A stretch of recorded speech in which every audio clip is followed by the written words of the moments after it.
The government has renewed her commitment to promoting indigenous technology that would assist indigenous manufacturers produce quality products.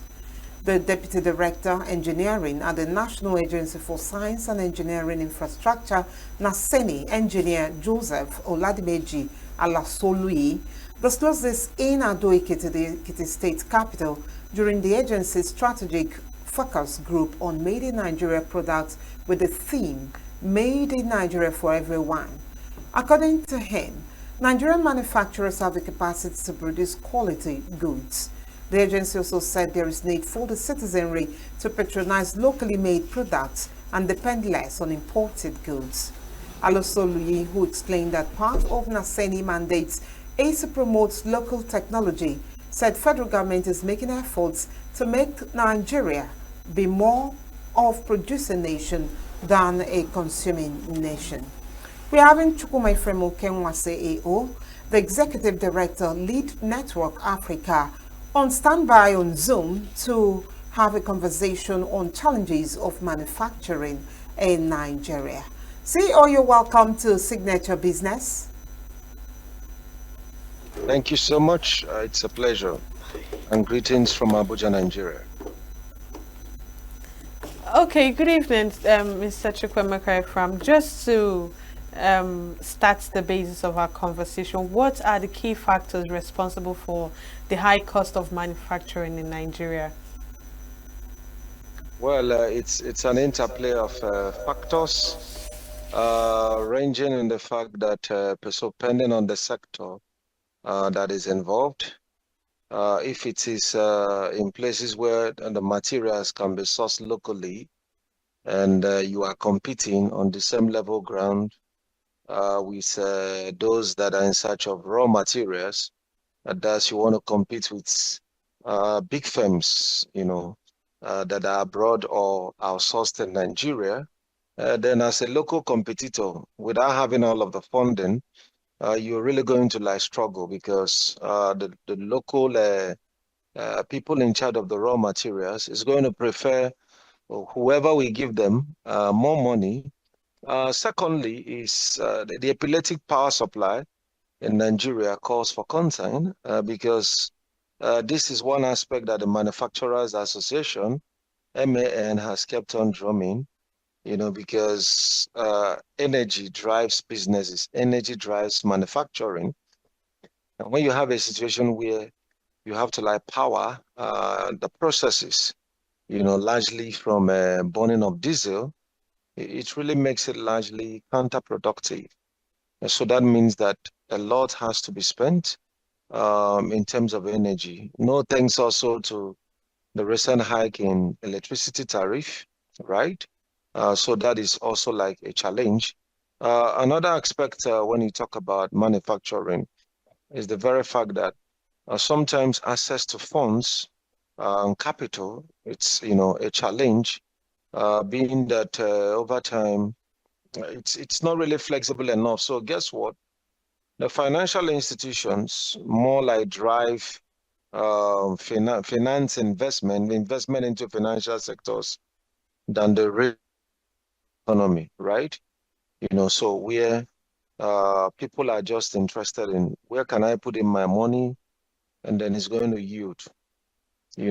If we put in real sectors where the money is actually utilized, where employment is created, it might not be able to give you that value. And by the virtue of that, you now see banks making more decisions to put in their money where it will generate more rather than where it's going to make more impact economically. And I think it's one aspect we'll be missing, inability to incentivize manufacturers and ensure that they're able to do the much they can in terms of driving the economy.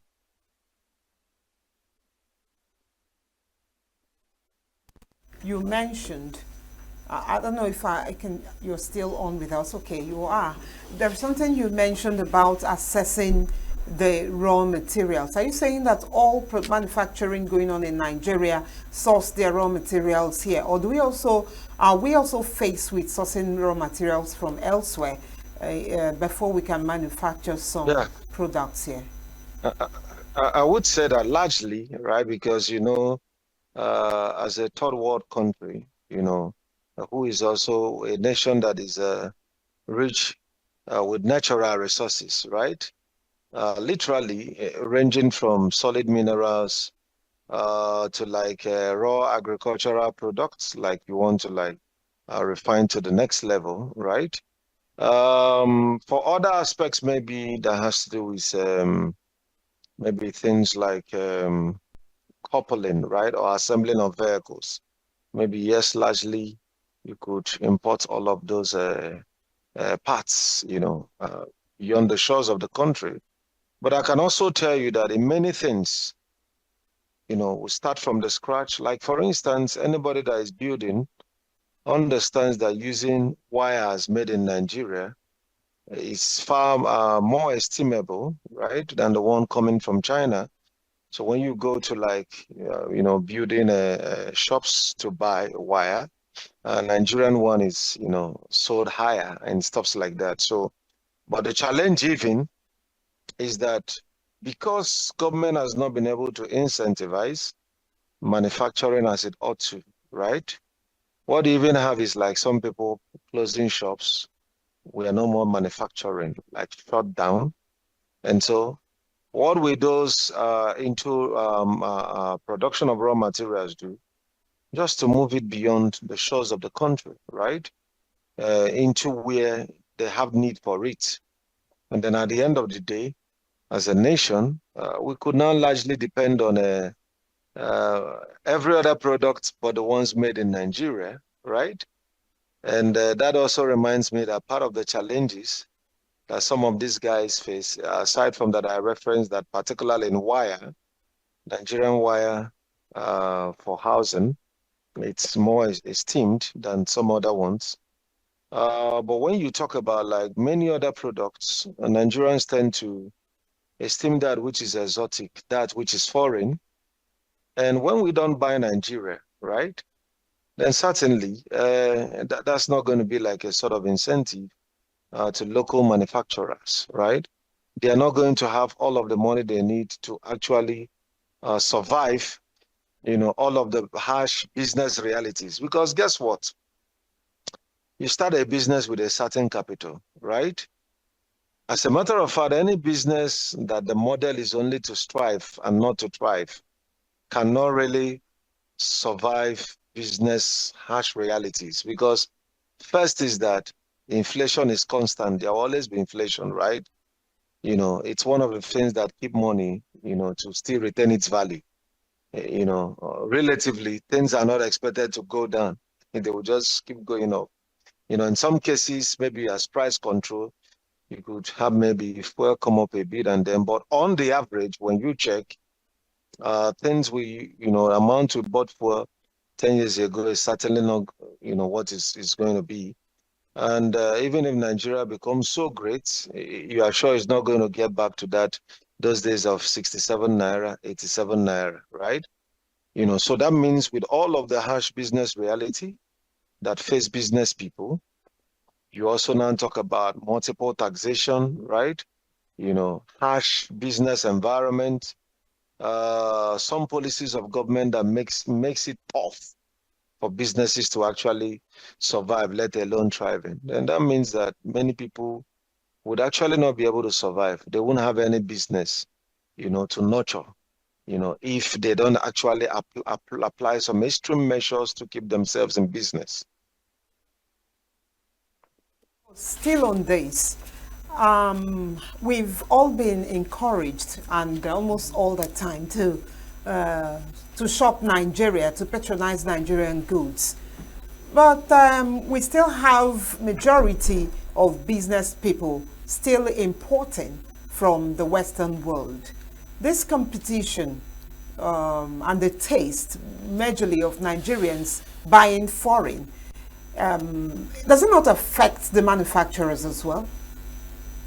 It does, but in terms of a preference for that which is produced beyond the shores of the country, a lot of factors come into play.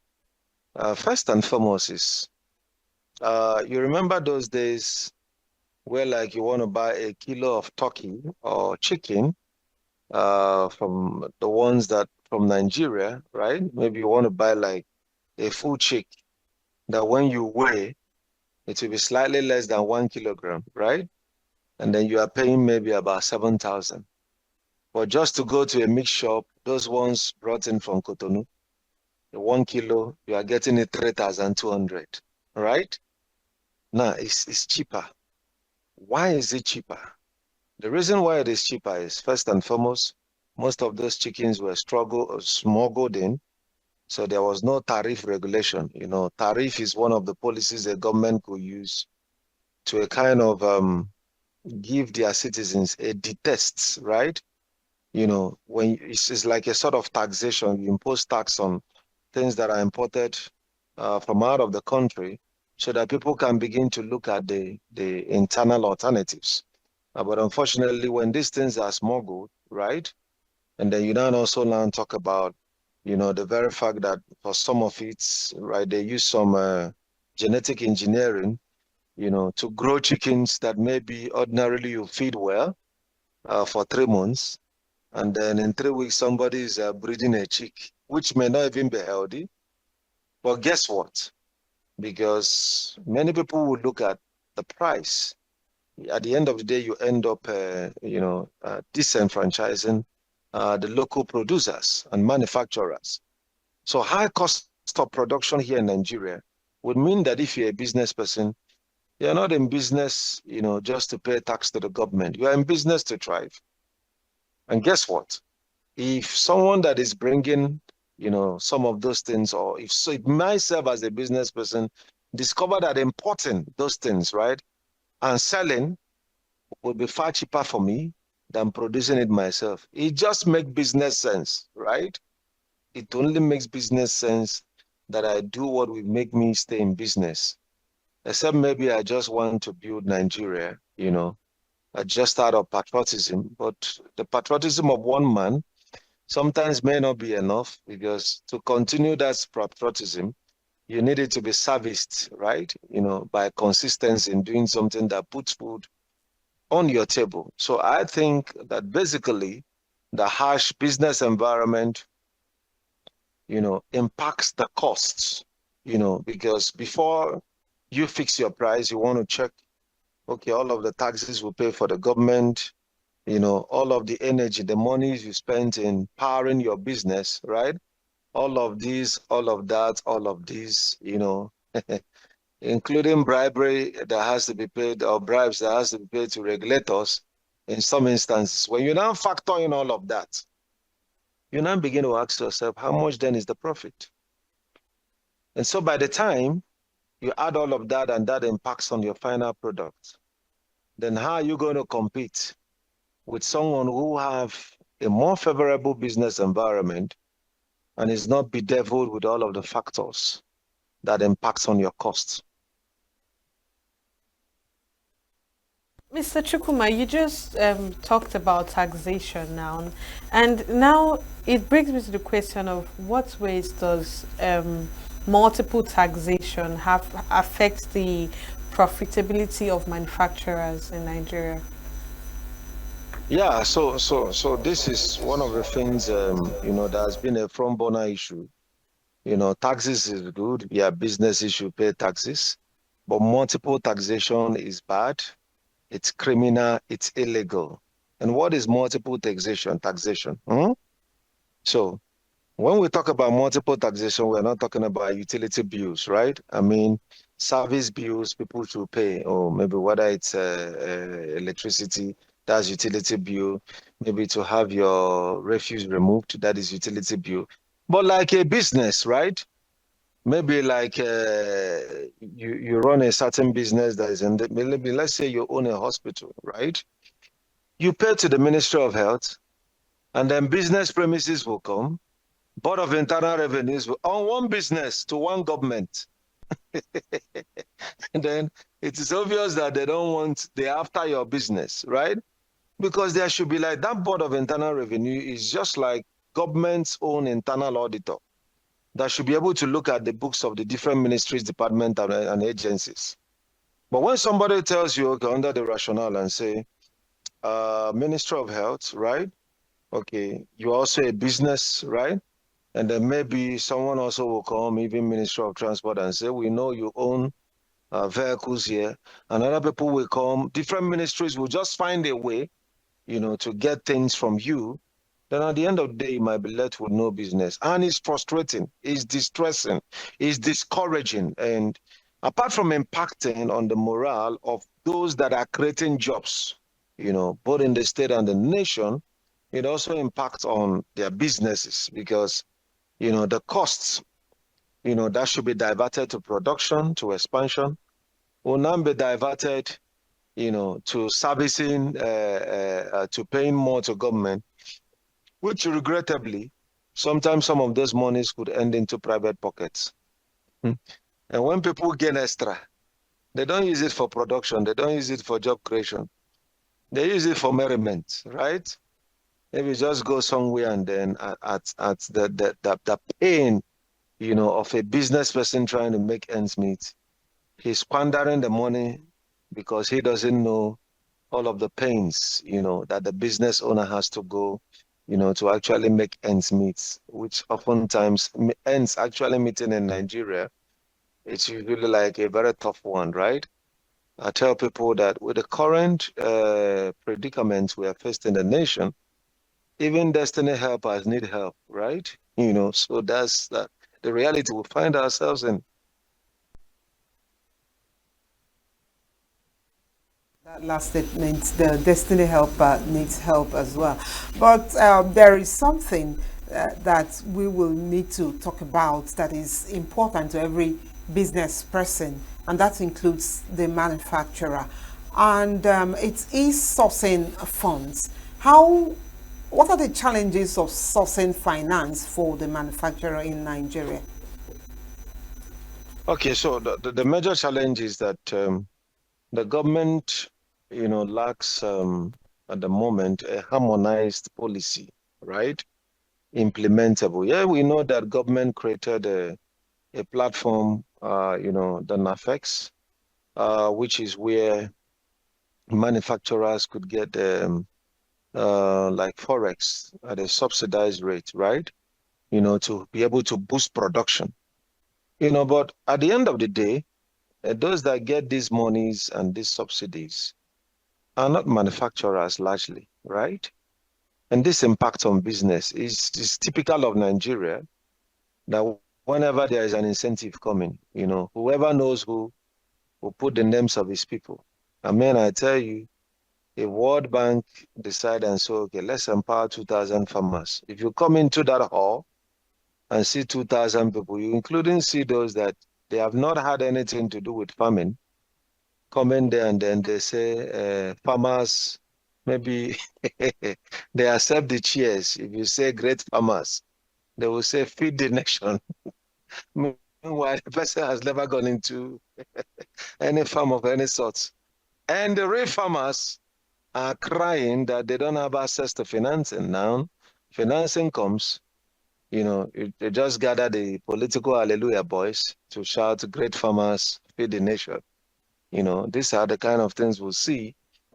And until we begin to have like some level of strength and structure towards ensuring that the right people get the right incentives, then certainly, we're impeded with the same challenges.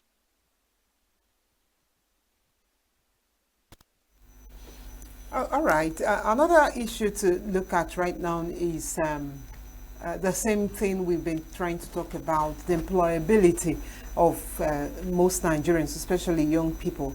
In these days and time, do we still face the challenges of lacking skilled persons to help out in manufacturing sector? I've seen that some multinationals, especially those ones involved in either construction or manufacturing, employ the services of expatriates. That could be, as a result of not having skilled persons. Do we also have encouragement on trainings and retraining of those who work in the manufacturing sector? So you just identified the issue.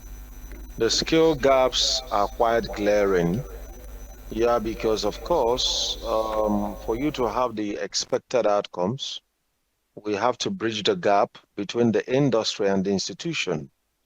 The institutions are foundational to industry outcomes, but unfortunately, people go to school and at the end of the day, you are wondering, are they just here just to learn theory? Would there really be an opportunity for them to apply what they have learned? I met a 300 level student who is from a prestigious, like one of the prestigious universities in Nigeria. And I asked, what's the computer studies like? He's a 300 level student studying computer sciences. And he told me they are learning computer without computer, right? It was really embarrassing. And some basic things that has to do with tech knowledge, digital compliance. I decided to engage him. We're all strange to him. And I got very much passionate because the guy is a very serious student, right? Focused. But unfortunately, he's not getting all of the competencies. So that now means that if tomorrow he gets employed, it will now behoove on the organization that employ him to start babysitting process, right?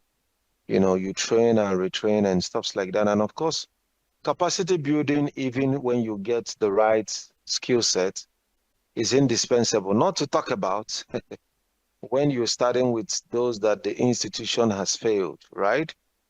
So I think it has really come to a point where we can have a rethink and ask ourselves, why do we just want to be doing something just for the fun of it? I mean, if we produce engineers, right, who cannot engineer anything, then we have a problem, right? If engineer know the engineer, then there's a wahala somewhere. That means that technically you are producing the person to be unemployed and to add to the teeming population of Nigerians that don't have job. Interestingly, the National Bureau of Statistics tells us that even the unemployment rate in Nigeria now is far less than the biggest economy in Europe, which is Germany. By the virtue of the formula that was introduced by this recent administration. If you have a work, you do at least 1 hour in a week, you are employed, right? So 4 hours in a month, you are gainfully employed, according to Nigerians' definition of employment. And that's like a kind of what I call government magic, right? It shouldn't be so.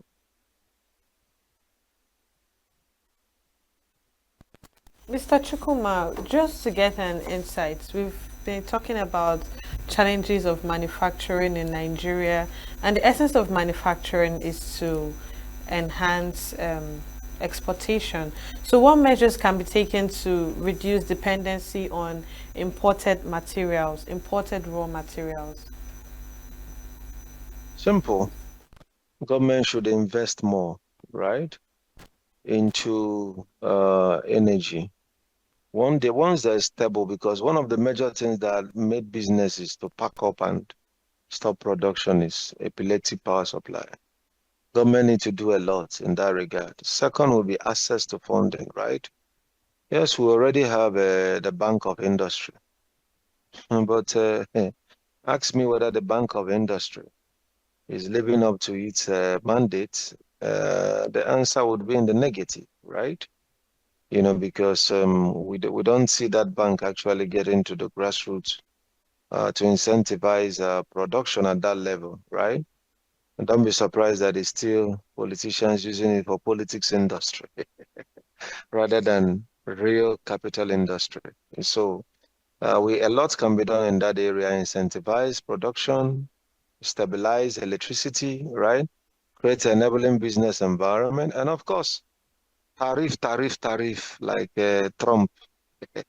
They should be able to tariff like those importations and making the prices come so high so that if you want to, next time you want to wear a turkey shirt, right?